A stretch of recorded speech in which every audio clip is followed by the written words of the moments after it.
Shalom sahabat Lentera Injil TV. Kita bersyukur kepada Tuhan karena pemeliharaan Tuhan yang begitu luar biasa dalam hidup kita semua, sehingga membawa kita ada sebagaimana kita semua ada hari ini. Kita akan mendengarkan kabar baik hari ini tentang takut akan Tuhan. Mari kita baca Amsal pasal yang ke-8 ayat yang ke-13. Firman Tuhan demikian, takut akan Tuhan ialah membenci kejahatan. Aku benci kepada kesombongan, kecongkakan, tingkah laku yang jahat, dan mulut penuh tipu muslihat. Suatu hari ada seorang anak muda yang sedang keasikan merokok, namun tanpa diduganya ia akan bertemu dengan seorang pendeta yang tidak lain adalah gembalanya sendiri.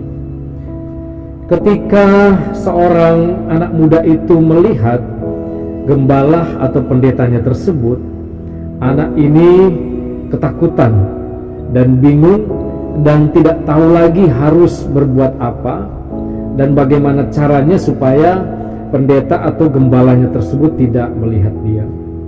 Maka tanpa berpikir panjang lagi, anak muda ini langsung memasukkan rokok itu ke dalam kantong celananya.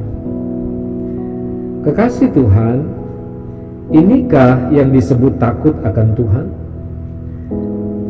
Ada sekian banyak orang, khususnya orang Kristen, yang mempunyai pengertian yang salah mengenai arti dari takut akan Tuhan. Dalam pengertian mereka, takut akan Tuhan adalah seperti halnya yang dilakukan oleh seorang anak muda tadi, yang begitu merasa takut ketika bertemu dengan seorang pendeta atau gembalanya, di mana seakan-akan ia melihat hantu. Biasanya orang yang merasa takut ketika bertemu dengan pendeta atau hamba-hamba Tuhan karena mereka tahu bahwa mereka telah melakukan kesalahan. Mereka sadar bahwa apa yang mereka lakukan, seperti halnya merokok, mabuk-mabukan, judi, mencuri, narkoba, adalah satu perbuatan yang tidak menyenangkan atau menyakiti hati Tuhan, tetapi masih terus saja dilakukan oleh mereka. Firman Tuhan hari ini sangat jelas dan memberi pengertian yang benar bagi kita mengenai takut akan Tuhan. Pengertian yang benar mengenai takut akan Tuhan adalah menghormati Tuhan.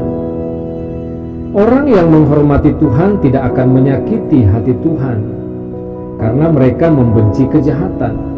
Dalam teks ini dikatakan yaitu kesombongan, kecongkakan, tingkah laku yang jahat, dan mulut penuh tipu muslihat.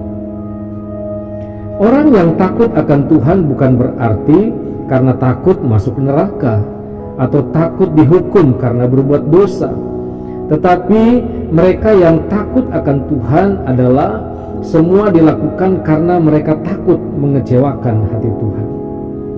Takut akan Tuhan tidak hanya ada di saat-saat tertentu, tapi setiap saat itu harus selalu ada dan menjadi bagian dalam kehidupan kita, karena Allah yang kita sembah adalah Allah Immanuel yang selalu ada setiap saat bagi kita semua. Kekasih Tuhan, di saat kita takut akan Tuhan, sebenarnya saat itulah kesempatan bagi kita untuk menunjukkan bahwa kita tahu siapa Tuhan sebenarnya. Nasihat takut akan Tuhan ini sesungguhnya sangatlah penting sekali, bahkan begitu penting sehingga ini berulang kali dikatakan baik di dalam kitab Perjanjian Lama maupun di dalam kitab Perjanjian Baru. Oleh karena itu, marilah kita semua untuk menerapkan satu kehidupan yang takut akan Tuhan dalam kehidupan kita sehari-hari. Mari kita tunjukkan kepada semua orang dan kita terus memuliakan Tuhan dalam segala sesuatu yang kita perbuat. hari lepas hari. Puji Tuhan, Tuhan Yesus memberkati kita semua.